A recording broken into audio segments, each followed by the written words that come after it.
I want to welcome everyone here today. We have several council members that have joined us. Councilmember Fry, Councilmember Johnson, Councilmember Tuttle.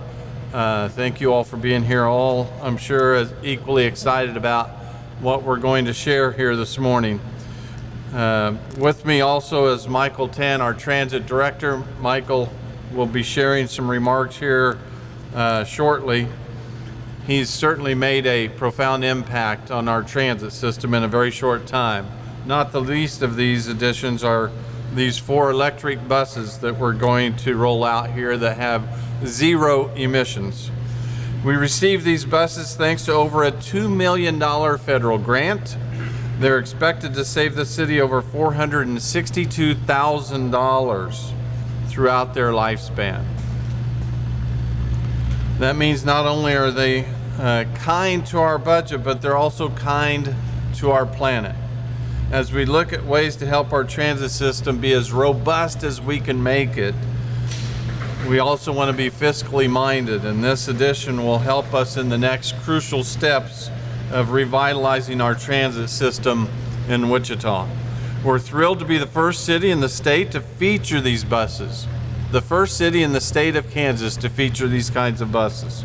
We're also thankful to Evergy for partnering with us to help us save on the cost of charging our buses. We look forward to expanding our fleet of electric buses, including reinvigorating the Q line with new electric fleet in 2020 and adding additional regular electric buses in the future. The new shift comes as we look at not only the best way to serve our current riders, but how to recruit future riders. If you've ever been on a bus, I would challenge you to take a ride on these new, quiet, efficient, clean electric buses. So in a moment, we'll hear from Transit Director Mike Tan, our partners Maki T. Ahmad with the Federal Transit Administration, and Dale Hill from Proterra. We'll take some questions at the end of everyone speaking, but now let's go ahead and roll out these new buses.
Isn't that awesome? Absolutely. So now let's hear from Mike Tan, our transit director, who is working hard to make all of this possible. Mike, you want to join us? Wow, that's pretty impressive. I'd like to thank Nate Hinkle for all the work that he did to have this day be as special as what it is. It's been a fantastic ride in the year and a half that I've been here. I also want to thank Mayor Longwell. When I first got here, he was a tremendous inspiration to me with regards to his belief and his passion in public transportation and what it does for people that need it here in Wichita. And I can't thank him enough for everything that he's done. I would also like to thank all of you for being here today. I think it speaks to the volume of commitment that our electeds have to seeing and improving our system and making it usable for everybody for whatever reason they want to use it for. And a vehicle like this is potentially and hopefully a reason why people choose to use public transportation. As you can see, it's quiet, no emissions, no sound. We can carry on conversations, and these are things that no one ever thought of 10 or 15 years ago. transportation. It was always going to be the way that it was, and we're hoping that with this machine here today that we're proving that things can be different. We are very fortunate today to have with us our regional administrator, Mach from the Federal Transit Administration. Mach has been the administrator for this region for over 20 years. That speaks volumes as to his commitment to this area. He has always been from this area, and he continues to see it grow. And the things that he has done to enhance, improve, and dramatically change how public transportation is being delivered to our citizens. We are very fortunate to have such a man working for us in public transportation. I would like to call him up to make a few comments for us. Good morning. On behalf of Secretary Elaine Chao, Secretary of the United States Department of Transportation, and our Acting Administrator Jane Williams, thank you for inviting me to be here today. When we got the invitation, I told Mark, I haven't met that new CEO in Wichita, and we should go down. And it's a pleasure to meet with you, and we have other things we have to talk about after this meeting. If you have not ridden in an electric bus, you're in for a treat. It really is very, very quiet. I've had the opportunity to ride those buses in several different areas, and it is really a treat to ride in those buses. We in the United States Department of Transportation are interested in safety. And one of the things that we are advocating is don't text and drive.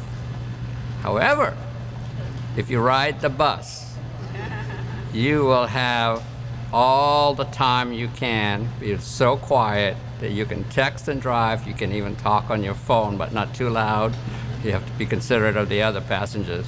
But texting and driving on the buses is a way to go. Both Mark and I, I'd like to introduce Mark. Mark Bechtel is our deputy in Region 7. And both of us drove up this morning, and we saw a few weaving.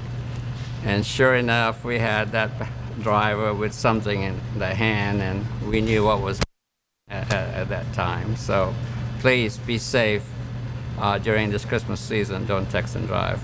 But I want to congratulate you, and I know you're going to be replacing more of your fleet with electric buses, and we look forward to coming back here to see you when you get those buses. I'm going to try and keep mine short because I want to ride that bus. I did want to mention before we bring our next speaker on that about a few weeks ago we got a notification from the Federal Transit Administration that the City of Wichita has been awarded over $14 million to build and develop a park and ride multimodal center in downtown Wichita. So I think it speaks volumes to the investment and capital that we need and want in order to, again, to stimulate transit usage in Wichita. We're very excited about that, and thank you very much for that. Nikola Tesla once said, "I do not think there is any thrill that can go through a human heart like that felt by an inventor as he sees some creation of their brain power unfold to success." Dale Hill founded Proterra in 2004 to do one thing: build the world's best electric bus and related charging systems. I had the distinct pleasure of meeting Mr. Hill 3 years ago in Dallas at a directors conference. I'm sure he does not remember me, but he is an individual that when you meet him, you never forget him. What you see here is his brainchild. It is his baby. It is his dream fulfilled. And we're glad that we are part of it. We are proud to be part of it. And there's hundreds, and soon will be thousands of these buses that are running around the streets of the United States. And we're very proud to be a very, very, very small part of that.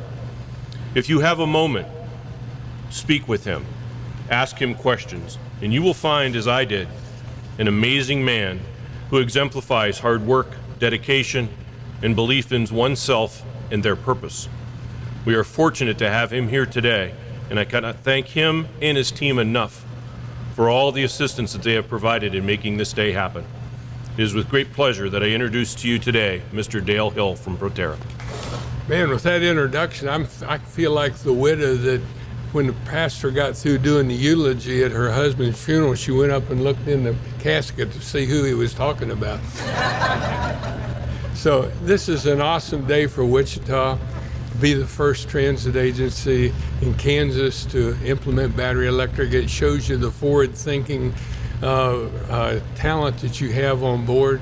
For me, every one of these ribbon cuttings I go to is like going to the birthing of a new grandchild, and so it's really an honor. But Wichita is joining a worldwide paradigm shift, a paradigm shift the likes of which very few industries have seen, save maybe the cell phone and the computer. Pollsters say that by 2040, 90% of the buses in the world will be battery electric. That takes pioneers to get that first trail west that passed through here heading west for others to follow. And you can consider yourself one of those pioneers. So as we look at this paradigm shift, what's driving it? When I visit a new potential customer, I say, I'm not here to talk to you about sustainability. We're going to give you that for free. I'm here to talk to you about saving money. Very few new technologies ever become viable until they're cost competitive with the incumbent technology that they're replacing. Well, we do a little bit better than that at Proterra. In 12 years, you're going to spend about $400,000 per bus on diesel fuel. Electric bus, you're going to spend about $100,000. You're going to save another $150,000 in maintenance. When you put all that together, you're going to save then $300,000 in fuel and $150,000 in maintenance. When you put all that together, because the battery bus does cost more up front, you're still going to save $150,000 per bus over the 12-year life. But guess what? We give you one more present at Proterra. You go over, who's got the hardest head in this room? Go over and pound your head on the side of that bus. The bus, if I'm not giving somebody a hard time, I'm mad at it. The bus body is composite. And that does four things for you. First of all, it's lighter, so it allows you to carry more energy. It is pliable, so you can make a sexy looking bus, not a square shoebox. It is much stronger. We had a Jeep Grand Cherokee at Clemson University about 4 years ago, broadside a bus at 40 miles an hour, totally demolished the Grand Cherokee. The driver was drunk, so they didn't get hurt too bad. The bus was back in service the next day. I guarantee that won't happen with a metal-built bus. The other thing is that it's impervious to salt and mag chloride. What do you put out on the roads here, and what happens at the end of 6 years in this maintenance garage behind us here? You're putting new parts on the bus.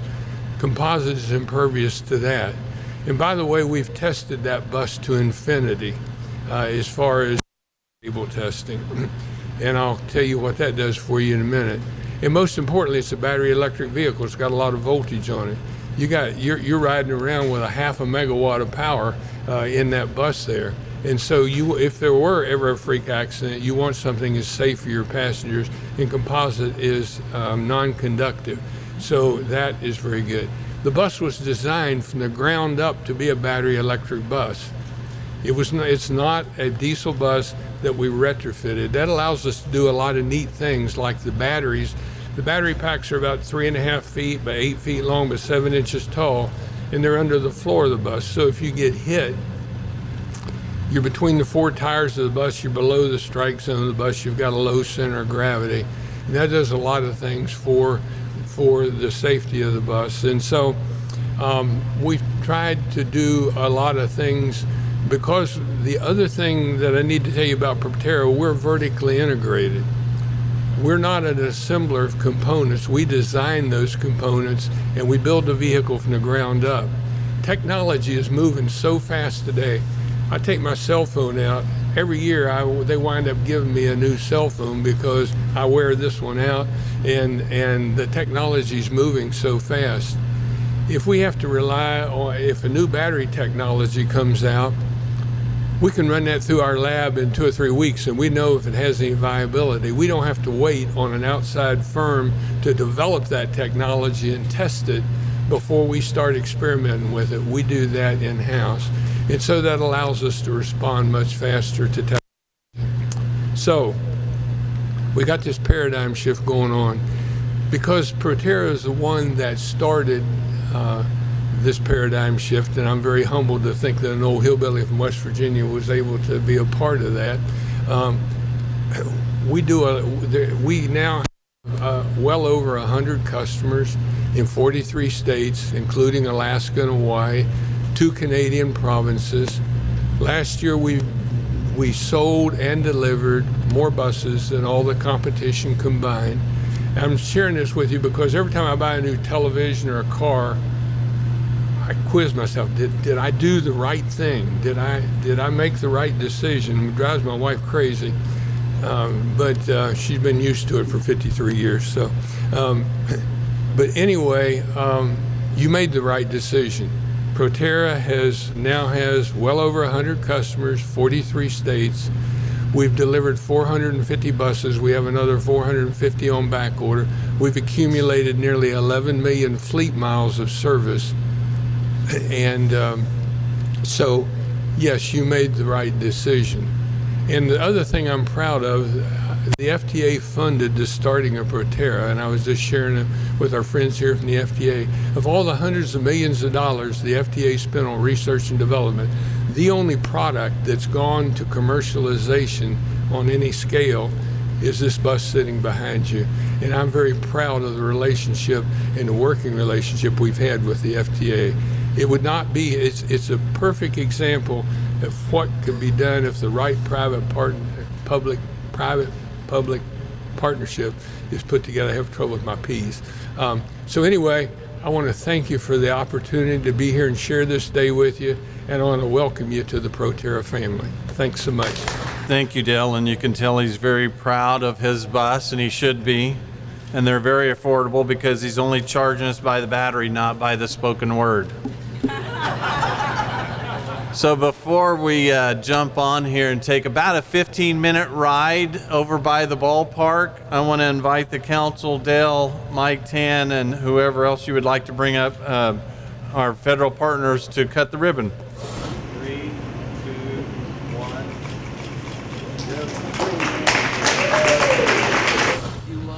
So eventually we're going to get Q-line buses. These buses, I believe, Mike, are just part of our regular bus replacement.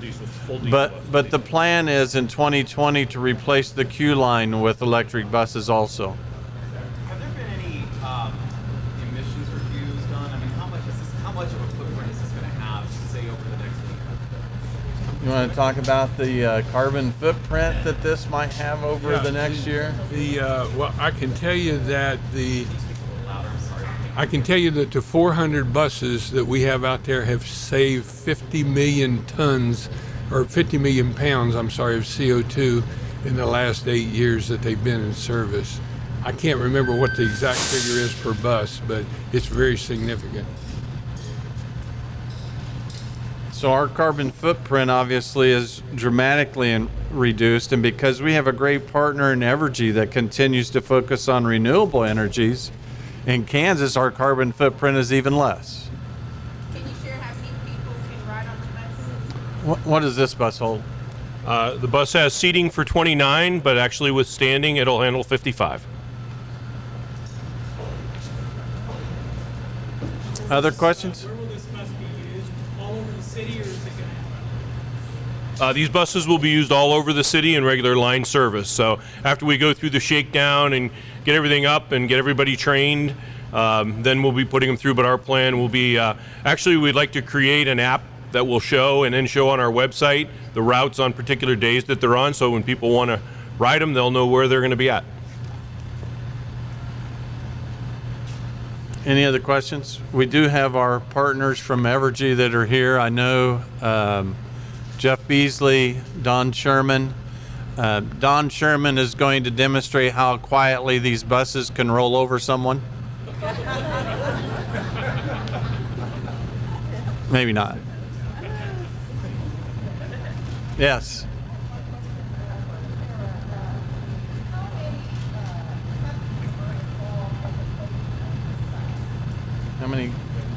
How many companies are involved in the making of your bus? If you- I think it's like 1,200, something in that ballpark. The bus is 75 to 80% American content. Oh, I'm sorry. It's if memory serves me, it's like 1,200 different vendors. I mean, that may be anything from a bolt manufacturer, supplier to the battery cells. Anyway, what was your other question? Pardon? She has to name a few of the major players. Major players, the battery cells are manufactured by LG Chem, the tire manufacturers Michelin. The composite body is manufactured for us. It's our design and our tooling by TPI, which is the largest wind turbine blade manufacturer in the United States.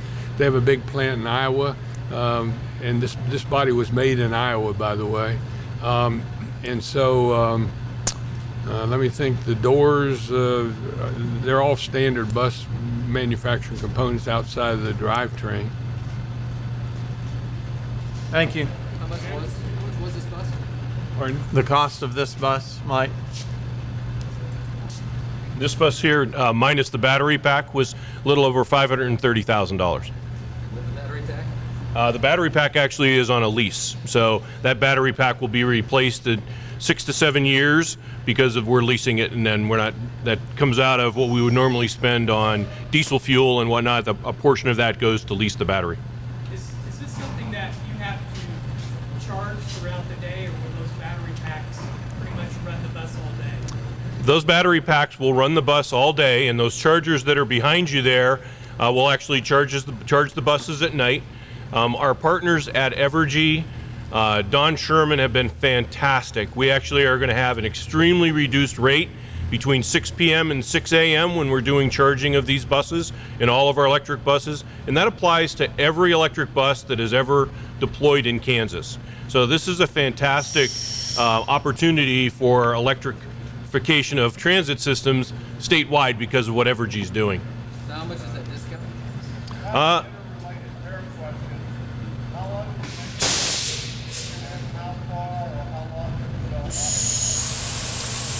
That'll go 150 miles on a charge. We're fortunate in Wichita, we don't have a lot of hills, and most of our streets are straight, and our temperatures are pretty even from the standpoint of operating range. So we're very excited about our applicability here. We don't face some of the challenges that other cities do. That rate is about 20% of the normal rate.